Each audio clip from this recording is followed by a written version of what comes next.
And the thing is, Marcus continued, his voice breaking, if you hadn't shown up exactly when you did, in that uniform, with that rank, with all your legal knowledge, I would be in jail right now. My acceptance letters would mean nothing. Georgia Tech would have rescinded their offer. My entire future would be gone. How many other kids didn't have someone like you to save them? Jennifer pulled him close, her own eyes filling with tears she'd been holding back. That's exactly why we're not going to let this break you.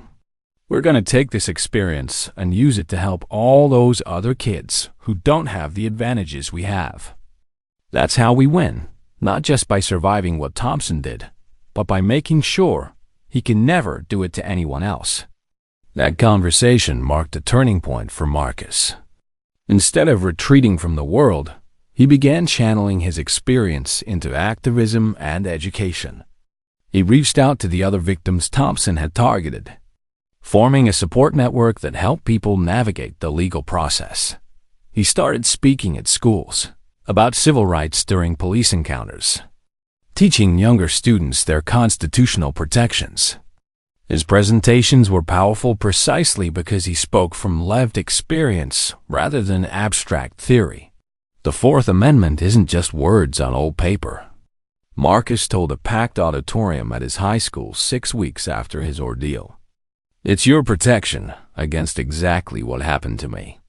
It says police can't just search you because they feel like it. They need probable cause, actual evidence of wrongdoing. In the audience, Patterson recorded the presentation, planning to share clips on social media. The store owner had become an unlikely hero himself, celebrated for choosing to record rather than remain silent. The civil lawsuit Jennifer filed sought substantial damages. But money was never her primary motivation. She wanted institutional accountability and public acknowledgement of systemic failures that had allowed Thompson to operate corruptly for years. The deposition process revealed disturbing patterns. Morrison, facing his own charges for complicity, testified that he'd witnessed Thompson plant evidence at least 6 times. Other officers came forward reluctantly, admitting they'd heard locker room bragging about creative policing methods. We knew something was wrong, one veteran officer testified, his voice heavy with shame. But Thompson had friends in high places. Anyone who complained found themselves transferred to undesirable shifts. The message was clear: shut up and look the other way, or face consequences. Jennifer listened to these testimonies with cold fury, understanding that Thompson was both a symptom and a cause of institutional rot that went far deeper than one corrupt officer. The federal criminal trial began 7 months after Marcus's arrest, moving quickly due to overwhelming evidence and high public interest. Jennifer watched from the gallery as prosecutors presented the case. She'd helped them build. Patterson testified about what he'd witnessed and recorded. The law student who challenged Thompson testified about his aggressive demeanor and lack of probable cause. Marcus himself took the stand for 2 days, describing his terror in a voice that remained steady despite the emotional difficulty. I felt completely helpless, Marcus testified. I knew I was innocent, knew I'd done nothing wrong, but I also knew that nobody would believe me over a police officer. If Colonel Hayes hadn't arrived when she did, with the rank and knowledge to fight back, I would have lost everything. Thompson's defense attorneys tried to argue honest mistake, but the video evidence destroyed any possibility of that narrative succeeding. The jury could see with their own eyes Thompson retrieving the bag from his patrol car before discovering it among Marcus's possessions. The prosecution's closing argument was devastating. Officer Thompson didn't make a mistake. Retry SH. Continue Part 6. Justice served. The jury deliberated for less than 4 hours before returning guilty verdicts on all federal charges. Thompson's face went white as the verdicts were read, the reality of his situation finally penetrating his defenses. He would be sentenced to 4 years in federal prison, lose his pension, and be forever barred from working in law enforcement anywhere in the United States. But Jennifer knew that individual punishment, while satisfying, wasn't enough to prevent similar injustices. Real victory required systemic change that would outlast any single case or news. Cycled out the settlement negotiations with the Atlanta Police Department and the city took place in a downtown conference room with floor-to-ceiling windows overlooking the same streets where Marcus's ordeal had unfolded months earlier. Jennifer sat across from the city's attorneys with Marcus beside her and Patterson attending as a key witness who'd become a friend and ally to their family. The city's lead attorney opened with a standard offer. We're prepared to offer $250,000 to settle all claims. This represents generous compensation while avoiding the uncertainty of prolonged litigation. Jennifer didn't even pause before responding. $3.2 million. Full public acknowledgement of institutional failures that enabled Officer Thompson's misconduct. Mandatory implementation of the accountability reforms Captain Rodriguez and I developed. And establishment of a scholarship fund for students affected by police misconduct. Those are my terms, and they're not negotiable. The city attorneys exchanged glances, clearly unprepared for demands that went far beyond simple financial compensation. Colonel Hayes, that's an extraordinary sum and extremely broad institutional requirements. Perhaps we should discuss more reasonable expectations. Let me make something very clear to you, Jennifer said, her voice carrying the authority of someone who'd prosecuted war criminals and won. You're not negotiating with a desperate family hoping to recover something from tragedy. You're negotiating with someone who has the legal expertise, media platform, and righteous fury to make this case a national symbol of police corruption if you force me to take it to trial. I have victims lined up to testify about Thompson's pattern of misconduct. I have expert witnesses prepared to detail how your department's policies enabled his crimes. I have documentary evidence of supervisors who ignored complaints for years. She paused, letting the implications sink in completely. So you can agree to my terms now and frame this as the city taking responsibility and leading reform efforts.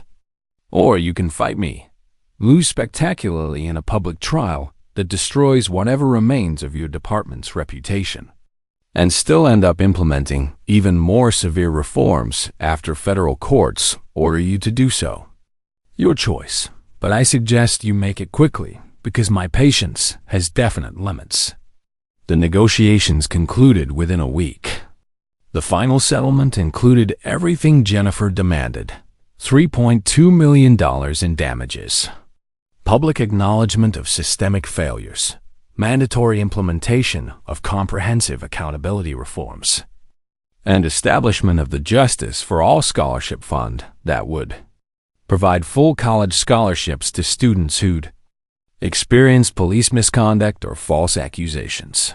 Marcus stood with Jennifer at the press conference announcing the settlement, his voice steady as he addressed the assembled media. This money can't undo what happened to me or the months of nightmares that followed, but it can help make sure other kids don't have to experience what I did. The scholarship fund will turn my worst day into opportunities for students who had their futures threatened by police misconduct but didn't have the resources to fight back the way Colonel Hayes fought for me.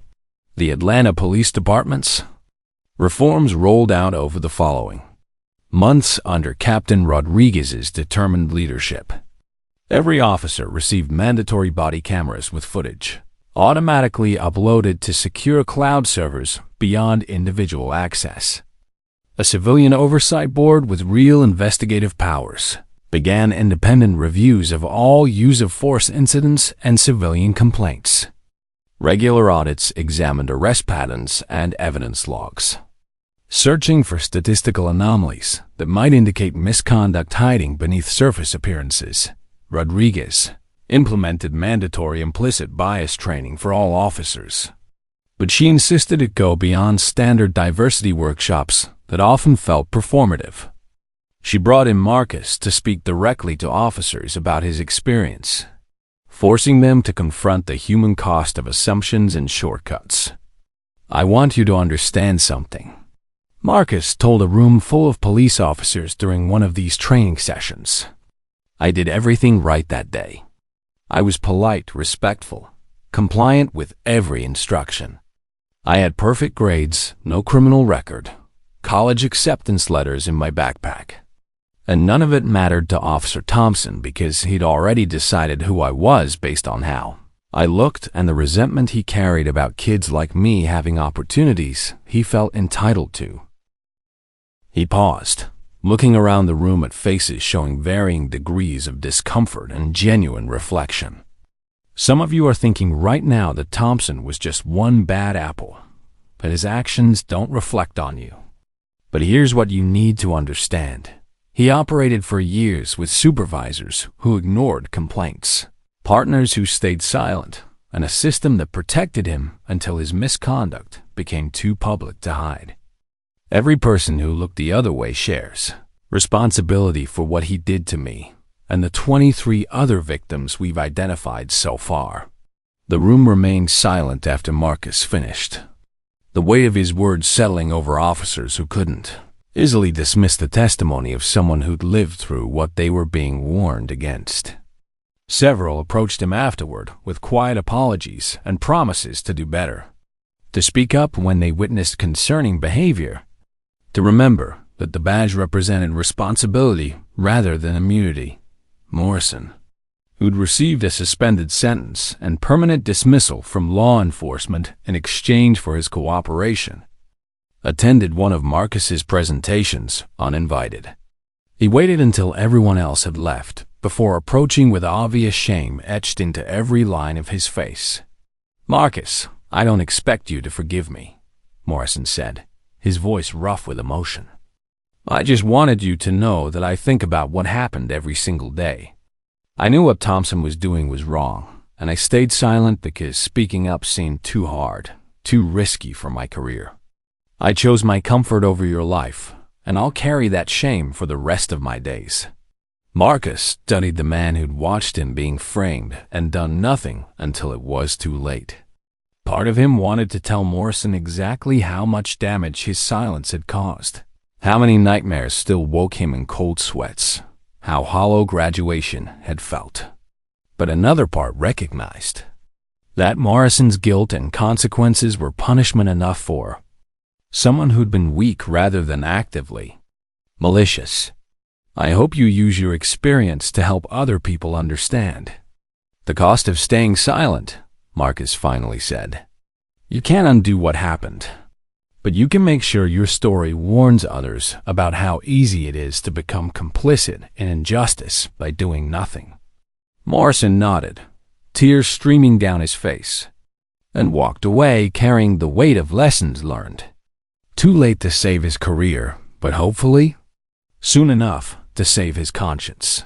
The FBI's expanded investigation bore fruit over the following months as they systematically reviewed Thompson's previous arrests. Forensic audits revealed evidence tampering in 18 separate cases, false testimony in at least a dozen trials, and fabricated reports that had sent innocent people to prison. Jennifer worked closely with public defenders and advocacy organizations to secure appeals and exonerations for Thompson's victims. The process was slow, frustrating, requiring mountains of paperwork and countless court appearances. But each successful appeal represented a life partially restored from the wreckage one corrupt officer had created. Angela's son, Terrence, was among the first to have his conviction overturned. Jennifer personally argued his appeal before a judge who seemed genuinely horrified by the evidence of Thompson's misconduct. When the judge announced the decision vacating Terrence's conviction and expunging his record, Angela collapsed in tears while her son, now 19 years old, stood stunned by the sudden restoration of possibilities he'd thought were lost forever.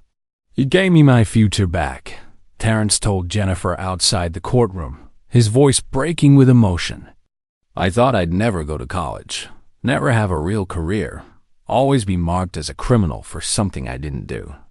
Now I have a chance again because Marcus's case exposed what that officer was really doing.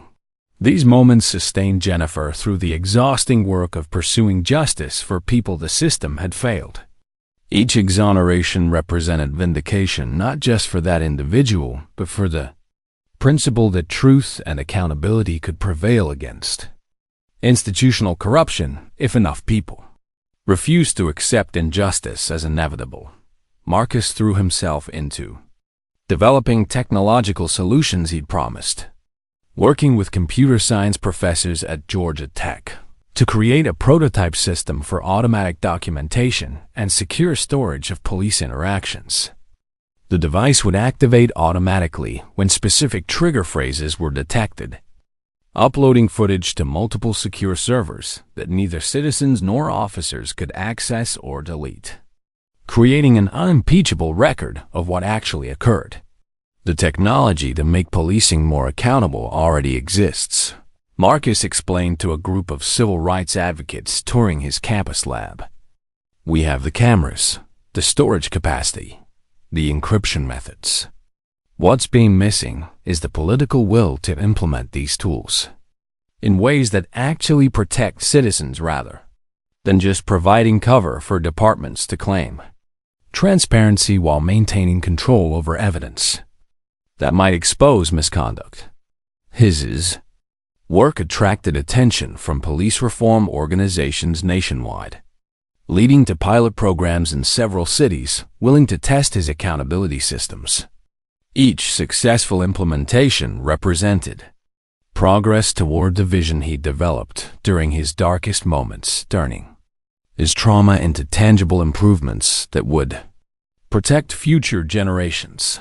6 months after Thompson's conviction, Marcus walked across the stage in his high school graduation as valedictorian, accepting his diploma to thunderous applause from a crowd that included Jennifer in full dress uniform, Captain Rodriguez representing the reformed police department, Patterson from the electronics store, and many of the people who'd witnessed his ordeal and later testified on his behalf. His valedictorian speech avoided bitterness despite having every justification for anger. Instead, he focused on the power of communities coming together to demand justice and the responsibility everyone shared to speak up when witnessing wrongdoing. 7 months ago, I experienced something that could have destroyed my faith in humanity, Marcus told his classmates and their families. A corrupt police officer tried to frame me for a crime I didn't commit, and dozens of strangers watched it happen. Some of them cheered for my arrest, convinced by the performance they were witnessing that I deserved what was happening. He paused, looking out at faces showing various emotions from pride to remembered shame. But what saved me wasn't just Colonel Hayes's rank or legal expertise, though those certainly helped. What saved me was that one person, Mr. Patterson, chose to record what he was seeing and speak truth even when threatened with arrest. What saved me was that Captain Rodriguez chose to arrest a fellow officer when presented with undeniable evidence of misconduct. What saved me was that enough people eventually chose justice over comfortable assumptions. His voice strengthened with conviction. We all face moments when we have to choose between speaking up and staying silent, between believing convenient narratives and demanding evidence, between protecting institutions and protecting people. The choice you make in those moments defines who you are far more than any test score or resume ever could.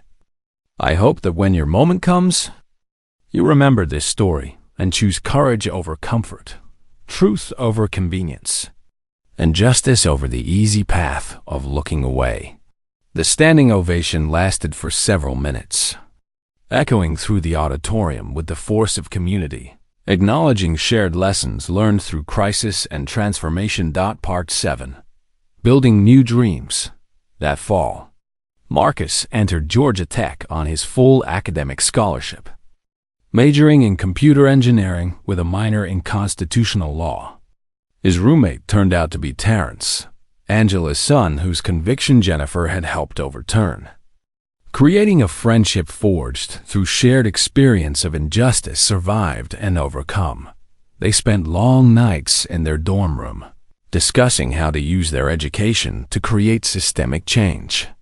Developing plans for technology companies focused on police accountability.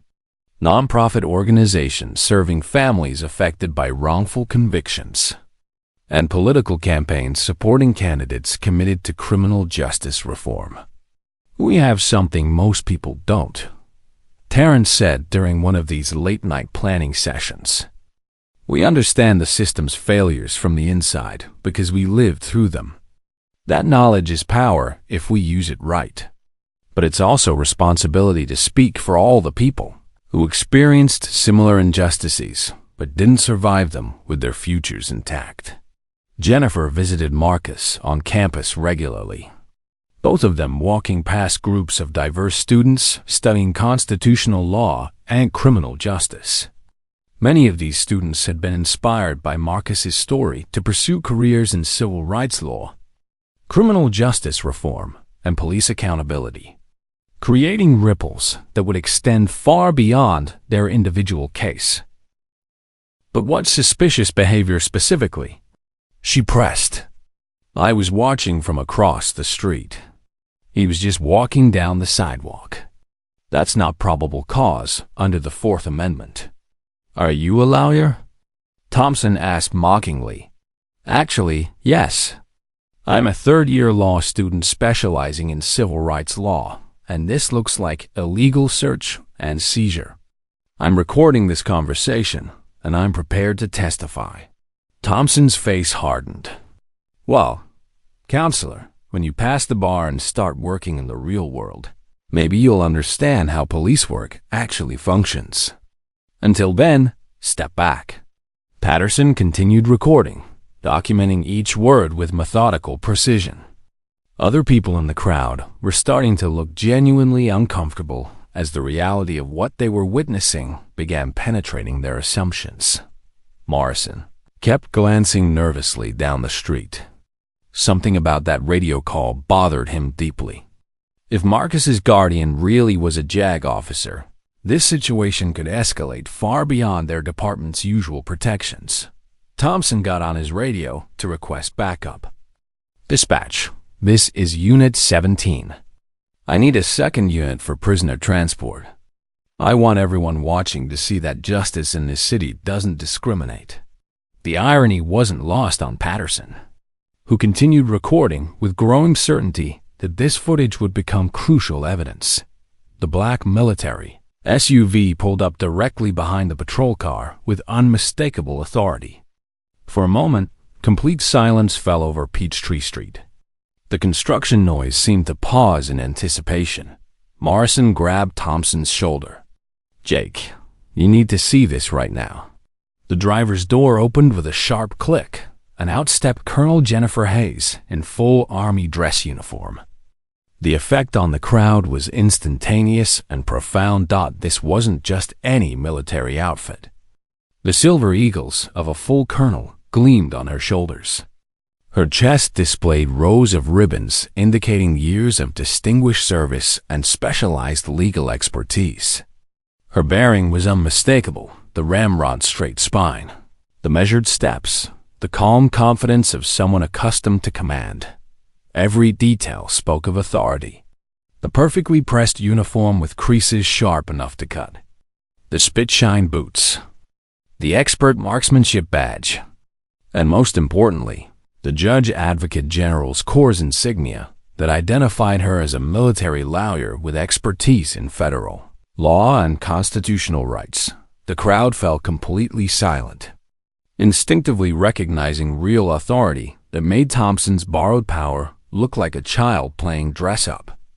Some people began lowering their phones, suddenly feeling foolish.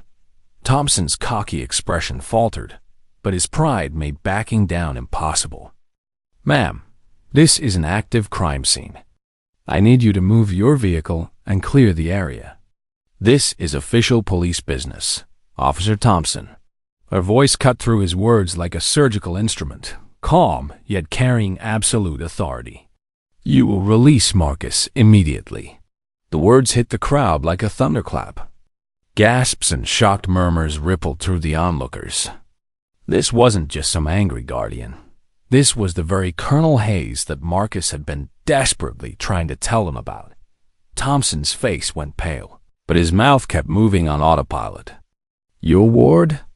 "Ma'am, I don't know what this kid told you, but he was found in possession of illegal narcotics. I'm just doing my job according to department procedures." Jennifer stepped past him toward the patrol car, her movement deliberate and controlled. She didn't rush or panic. Every step radiated barely contained fury wrapped in decades of military discipline. "Marcus," she said through the car window, her voice gentle but still carrying strength. "Are you hurt, sweetheart? Did they harm you?"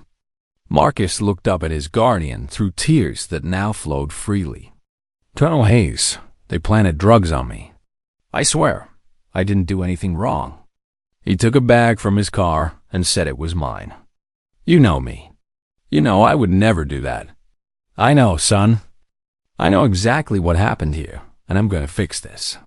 Jennifer's voice remained calm, but when she turned back to Thompson, her eyes were glacier cold. "Officer Thompson, you have exactly 30 seconds to explain why my ward, who has never had so much as a detention, is handcuffed in your patrol car on fabricated charges." Thompson tried to rally his authority one more time. "Ma'am, with all due respect to your rank, your ward was found in possession of illegal narcotics during a lawful search.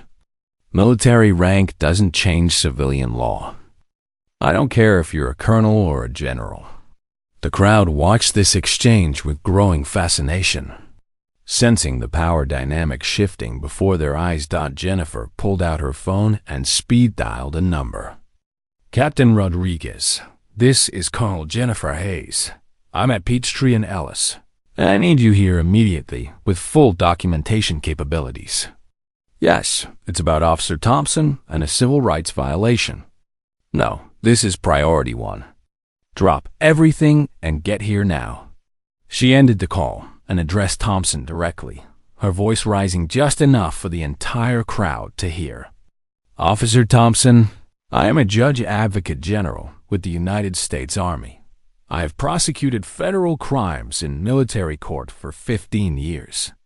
I know the Constitution better than you know your badge number, and I know exactly what you've done here today." Part 4. The truth revealed Thompson's swagger was crumbling visibly, but desperation made him double down. "Look, Colonel, I appreciate your service, but this is a civilian matter under Atlanta PD jurisdiction. Your military authority doesn't extend to my streets." "You're absolutely right about one thing," Jennifer replied with a cold smile. "My military authority means nothing here, but my 15 years as a federal prosecutor, my expertise in constitutional law, my knowledge of how corrupt police officers operate, that's what's going to systematically destroy your career and possibly your freedom." The crowd had gone completely silent except for phone cameras recording every moment. People who'd been confidently judging Marcus 5 minutes earlier now looked uncertain. Ashamed, Patterson stepped forward with his phone. "Colonel, ma'am, I have video documentation of the entire incident. That officer planted evidence. I recorded him taking the bag from his patrol car, not from Marcus's backpack. He never actually found anything illegal." Jennifer's expression hardened into something that would have made combat sergeants step back. "Show me that video right now, sir." As Patterson played the footage, the crowd pressed closer despite their growing shame. The video clearly showed Thompson retrieving the baggie from his patrol car before walking back and announcing his discovery. The sequence was undeniable, damning. Gasps and angry murmurs rippled through the onlookers as the truth became crystal clear. "Oh my God," someone whispered. "He really did plant it. We watched him frame that kid." "That's disgusting," another voice added with rising anger. "How many other people has he done this to?" A woman who had been enthusiastically supporting Thompson earlier now looked horrified. "I can't believe I was cheering for this. I called that poor boy a drug dealer. Oh God, what have we done?" The same people applauding Thompson 5 minutes earlier were now staring at him with disgust and fury. The mood shift was immediate and palpable. Jennifer's voice now projected with the authority of someone who'd commanded respect in combat zones and courtrooms. "Officer Thompson, you have just committed evidence tampering, false imprisonment, and violation of civil rights under color of law. All of these are federal felonies. You did this in front of approximately 30 witnesses and multiple cameras. You have ended your own career in the most public and stupid way imaginable." Thompson's face was bright red, sweat beading on his forehead despite the cool afternoon. "Look, lady, I don't care what your rank is. This is my beat, my jurisdiction, my streets. Colonel." Jennifer stepped even closer, and despite being 6 inches shorter, her presence made him physically shrink. "You will address me as Colonel Hayes, and you're right about one thing, my rank doesn't matter here. What matters is that you are a corrupt police officer who just destroyed his career by framing an innocent 17-year-old honor student in broad daylight. What matters is that I'm going to ensure you face every possible consequence under federal law." Morrison finally found his voice, his hands visibly shaking. "Jake, this has gone way too far. We need to call this off right now. Shut up, Rick." Thompson snapped, but his authority was completely gone. The crowd was now openly hostile. "Free that kid right now," someone yelled. "Crooked cop." Another voice called out, "How many other innocent people have you framed?" The September sun painted Peachtree Street in shades of amber and gold as Diane Thompson walked home from the community center, her worn canvas tote bag heavy with groceries and her heart lighter than it had been in weeks. She'd just finished teaching her Saturday afternoon reading program to neighborhood kids, watching their faces light up as they discovered new worlds between the pages of donated books. At 42 years old, with silver threading through her natural hair and laugh lines etched around warm brown eyes, Diane carried herself with the quiet dignity of someone who'd learned that kindness was strength, not weakness. Her son Marcus was waiting at home, probably buried in his textbooks like always. That boy studied harder than anyone she'd ever known, treating every assignment like it was the key to their future. And maybe it was. His acceptance letters from Georgia Tech, Emory, and Morehouse sat on their kitchen table like sacred documents, proof that their sacrifices had meant something real. Diane's phone buzzed with a text from her supervisor at the legal aid office where she worked as a paralegal. "Meeting running late. We'll pick up Marcus at 4 sharp. Make sure he's at the corner of Peachtree and Ellis." She smiled, imagining Colonel Jennifer Hayes buried in case files at Fort McPherson, her reading glasses perched on her nose as she prepared for another military trial. Jennifer had been Diane's closest friend since high school, and when Diane's husband passed away 6 years ago, Jennifer had stepped in like family, mentoring Marcus and treating him like the nephew she'd never had. 3 blocks away, Officer Jake Thompson sat in his patrol car, scrolling through his phone with visible irritation. The news headline glowed accusingly. "Atlanta Police Department faces federal investigation for racial profiling." His name appeared in the 3rd paragraph as an officer under scrutiny for multiple civilian complaints. 12 years of what he considered dedicated service was being reduced to statistics and activist talking points. "This is complete garbage," Thompson muttered to his partner, Officer Rick Morrison, who shifted uncomfortably in the passenger seat.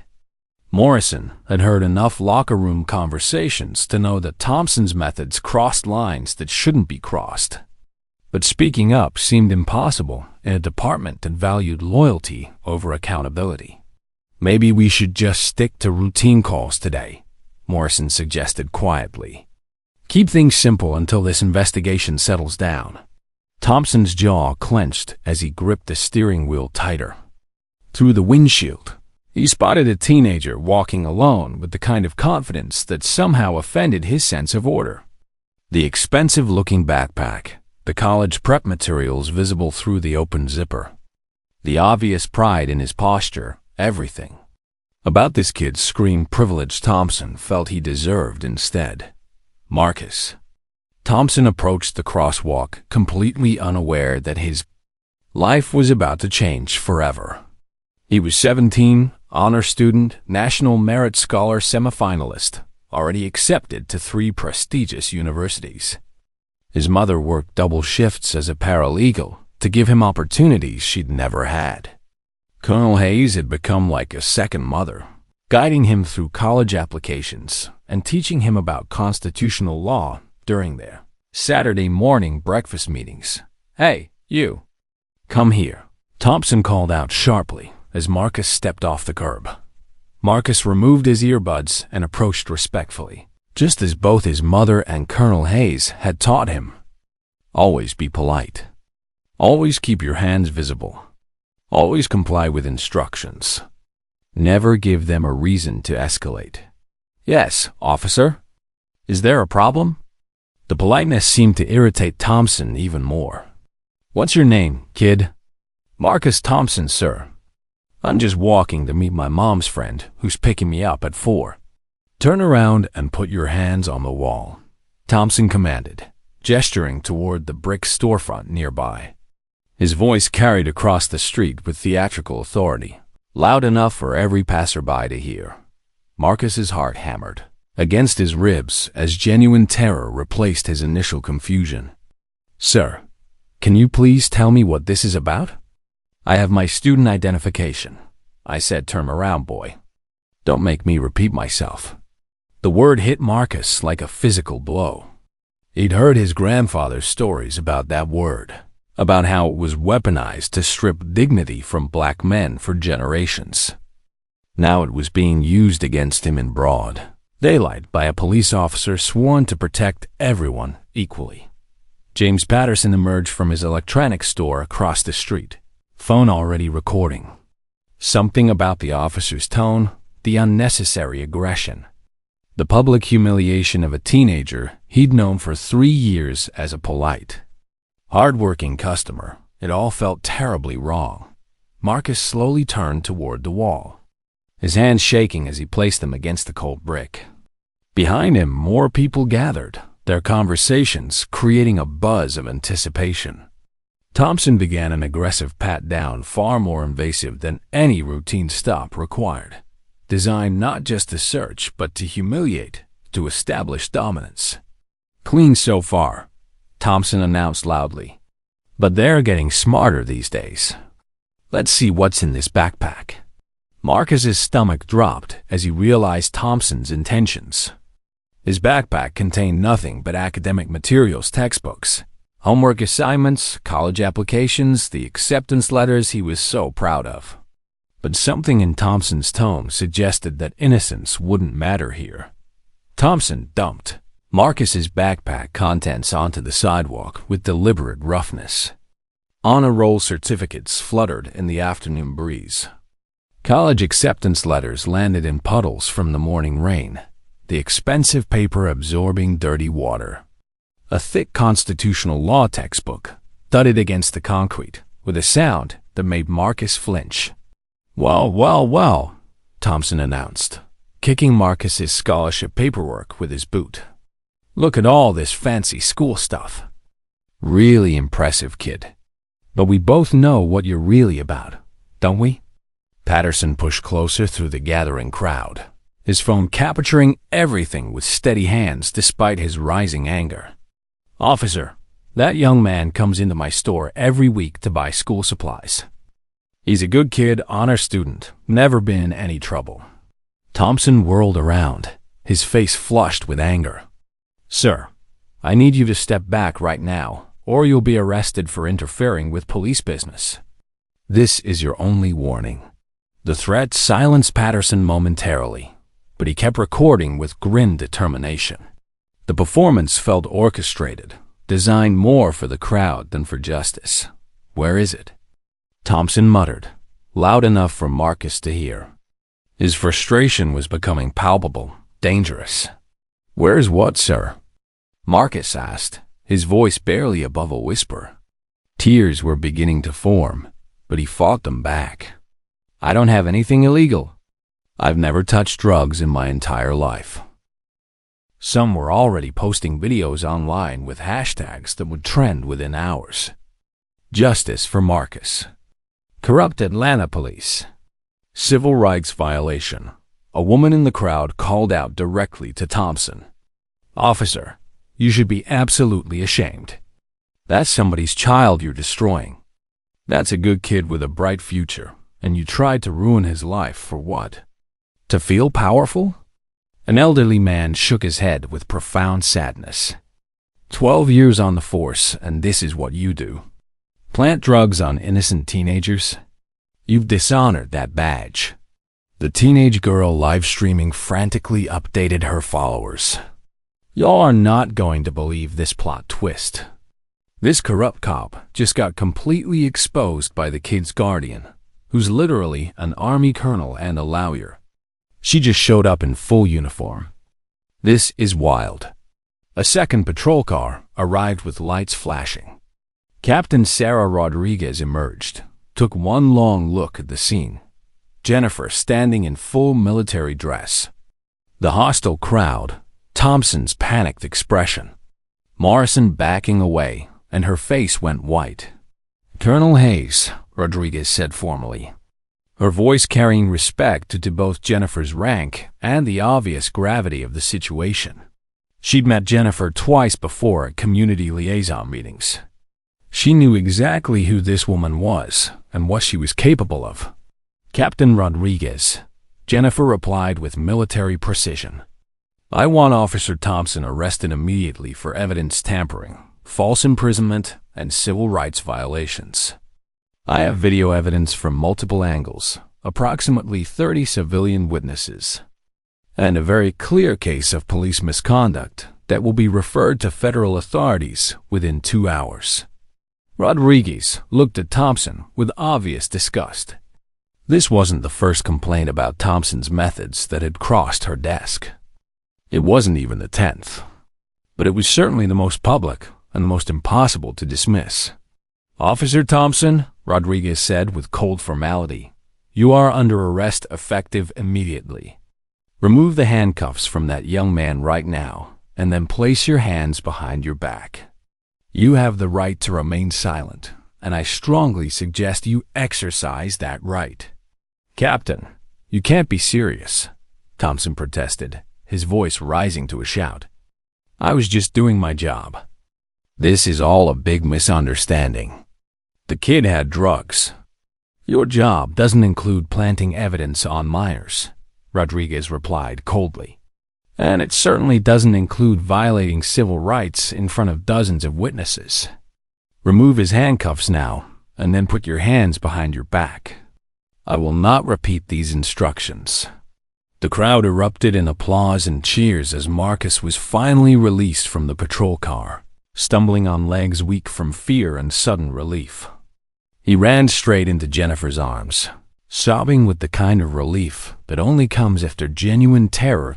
Jennifer held him tightly, one hand stroking his hair with infinite gentleness while the other remained clenched in a fist. It's over, sweetheart. I'm here now. You're completely safe. Nobody's going to hurt you. I promise you that. Thompson, now in handcuffs himself, looked around desperately for support but found none. Even Morrison was shaking his head, clearly planning how to distance himself from his partner's actions. This isn't over, Thompson shouted as Rodriguez led him toward her patrol car. I have friends in high places. You can't do this to me. Jennifer's response was swift and devastating. She looked directly at Thompson with cold precision. Officer Thompson, I am the high places you're referring to. And your connections just permanently ran out. I look forward to seeing you in federal court, where I will personally ensure you face the maximum sentence for every charge. The crowd cheered even louder as Thompson was placed in the back of Rodriguez's car, the poetic justice lost on no one.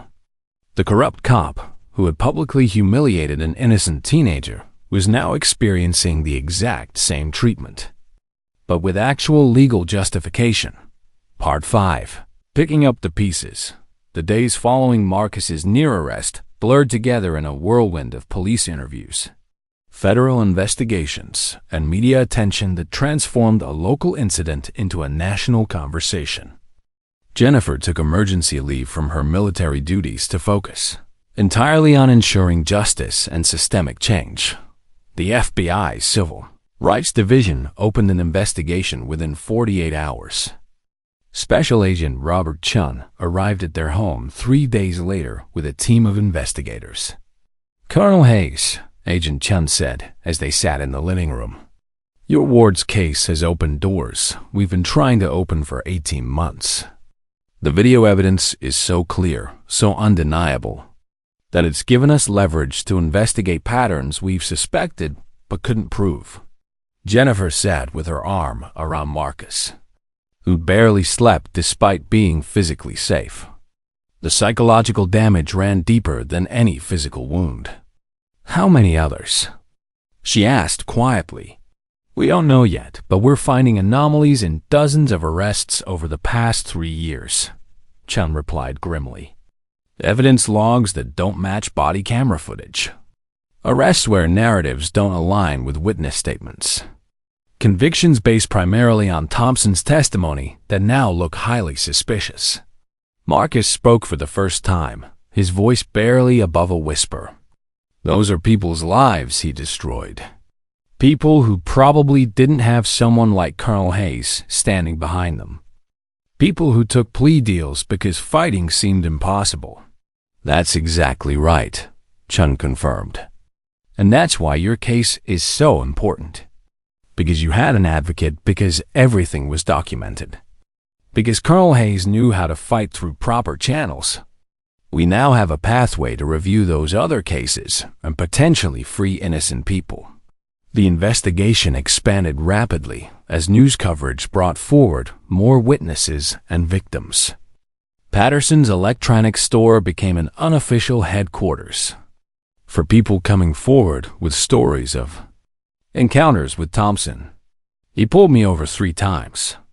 In 2 months, a young man named Kevin told Patterson as local news cameras recorded.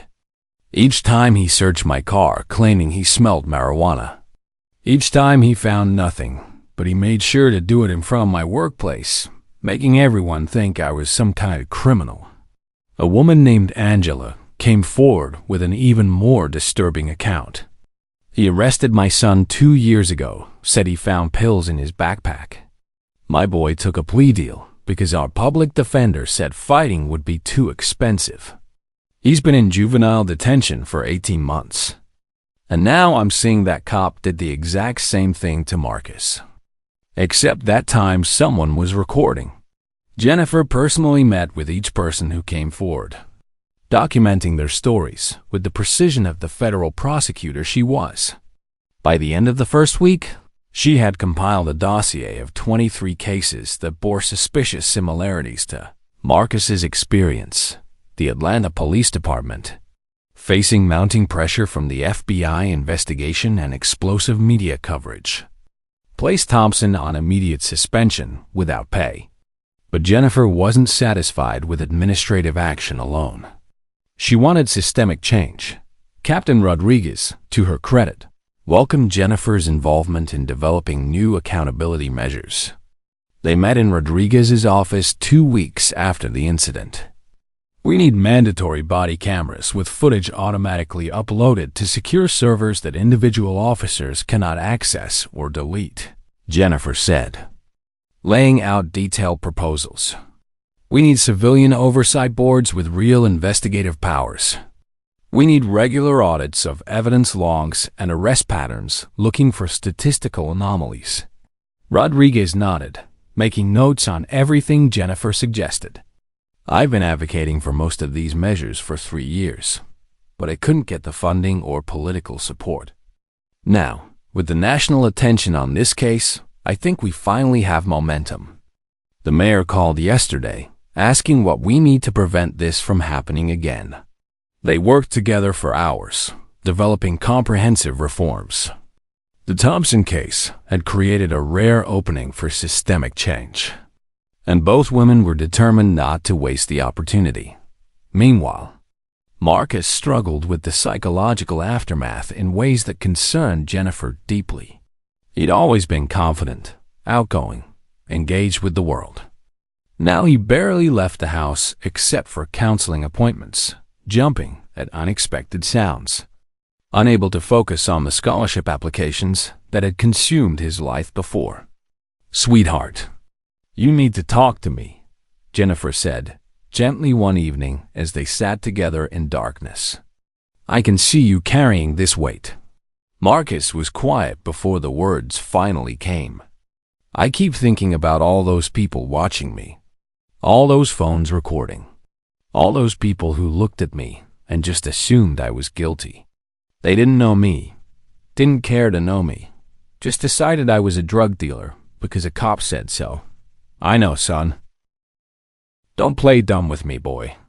I can smell marijuana from here." Marcus's eyes widened in confusion and mounting terror. "Officer, I think there's been a serious mistake. You can call Colonel Hayes right now. She's picking me up in 10 minutes. She vouched for me." Thompson laughed mockingly. "Oh, sure, kid. And I suppose your daddy is the president, too." Morrison shifted nervously beside the patrol car. He'd watched Thompson plant evidence before, but never so blatantly, never with so many witnesses. "Jake, maybe we should just let this one go." "Shut up, Rick," Thompson snapped without looking at his partner. An elderly woman from the flower shop approached cautiously. "Young man, isn't your guardian that lady in uniform who comes to all the school events? The one with all those medals?" "Yes, ma'am," Marcus replied gratefully, hope flickering briefly. "Colonel Jennifer Hayes. She's an Army lawyer. She's supposed to pick me up any minute now." Thompson's jaw clenched, but he was too committed to back down. He walked to the patrol car, ostensibly to retrieve evidence bags. But Morrison saw him reach into the glove compartment, where Thompson kept his insurance policy small plastic bags for. Situations exactly like this. The crowd watched as Thompson returned with a small plastic baggie containing white powder. But Patterson's camera had caught something crucial. Thompson had retrieved the bag from the patrol car, not from Marcus's scattered belongings. Thompson held the baggie high for everyone to see. "Well. Look what was hiding in your backpack, kid." Part 2. The world crumbles. Marcus's face went completely white as all the blood seemed to drain from his body. "That's not mine. I've never seen that before in my entire life. I swear to God, that's not mine." "Save it for the judge, dealer," Thompson replied with cold satisfaction, pulling out his handcuffs. The metal glinted in the afternoon sunlight like instruments of torture. The crowd's mood shifted dramatically. People who had been sympathetic moments earlier now stared at Marcus with disgust and betrayal.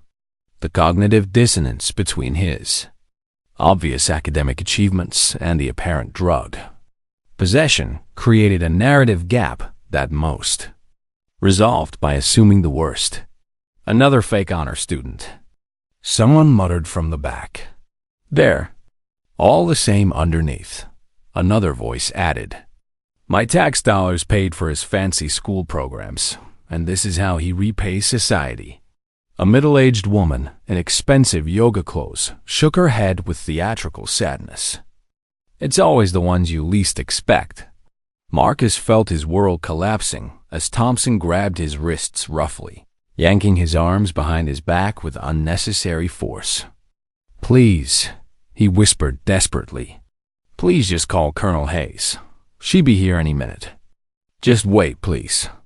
But Thompson was already beginning the arrest process, speaking loudly for the crowd's benefit. "You have the right to remain silent. Anything you say can and will be used against you in a court of law." In the distance, a black military vehicle with small American flags mounted on the front turned onto Peachtree Street, moving with unmistakable purpose toward the growing commotion. But nobody noticed yet. Thompson slammed the handcuffs onto Marcus's wrists with unnecessary force. You have the right to an attorney.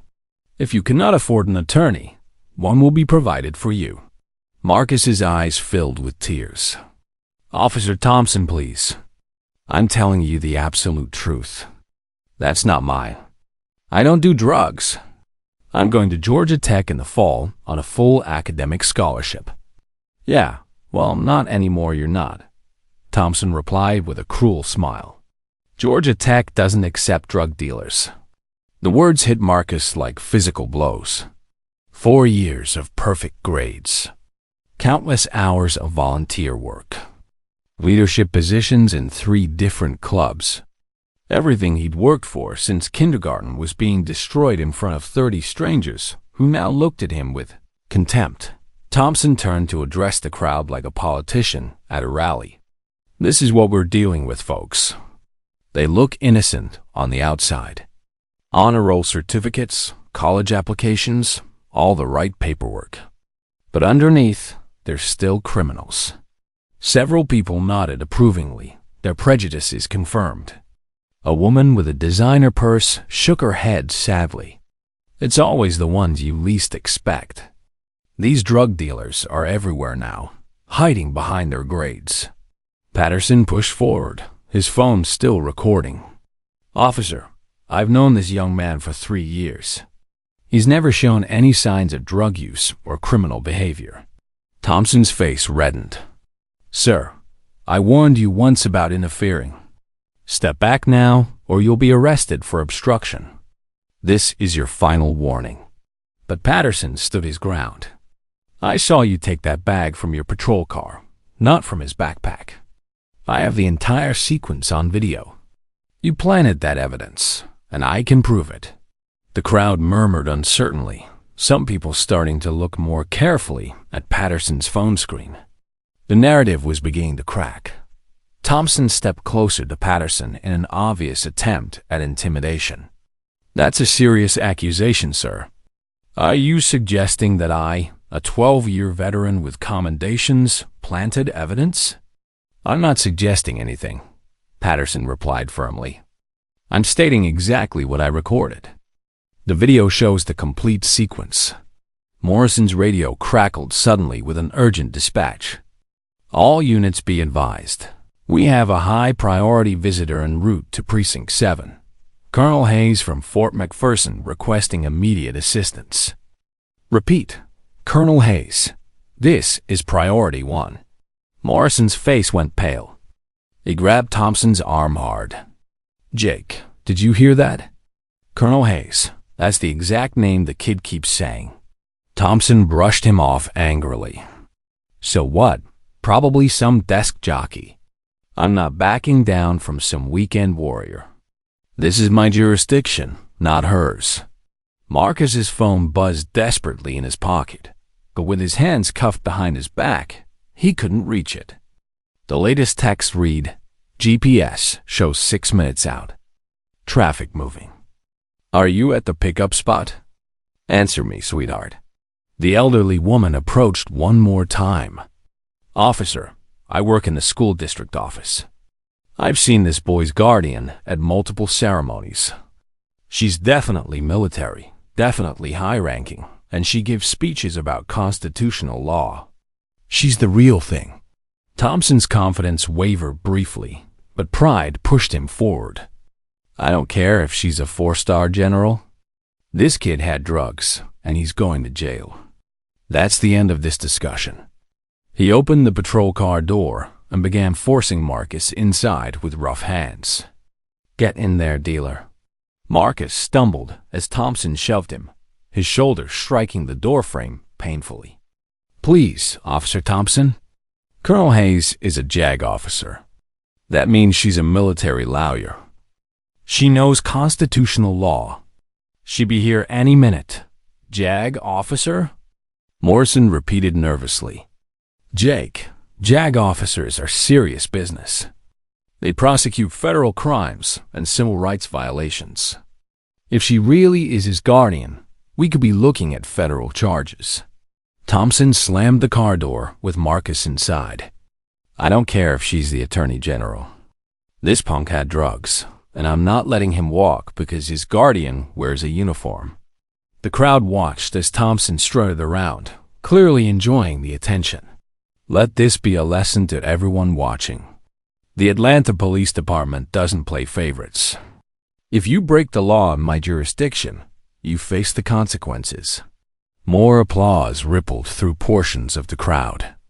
A construction worker shouted, "That's how you do it, officer." A teenage girl live streaming commented breathlessly to her followers, "Y'all, I'm watching this honor student get arrested for drugs right now. He had all these college letters and everything. Wild." Inside the patrol car, Marcus sat helplessly, watching his reputation being destroyed in real time. He could see people recording videos that would probably be posted online within minutes. His face, his accomplishments, his future, everything would forever be associated with drug dealing. His phone buzzed one more time with a text. He couldn't see 4 minutes out. "I can see Peachtree Street ahead." "Where are you exactly?" The black military vehicle was now just 2 blocks away, moving steadily through traffic toward a confrontation that would change everything. Part 3. When authority arrives, a young woman wearing an Emory Law School shirt pushed through the crowd, her expression combining anger and disbelief. "Officer, where's your probable cause? Did you actually see him commit a crime?" Thompson turned to her with practiced condescension. "Ma'am, I don't need to explain police procedure to civilians. This suspect was acting suspiciously, and my search revealed illegal narcotics.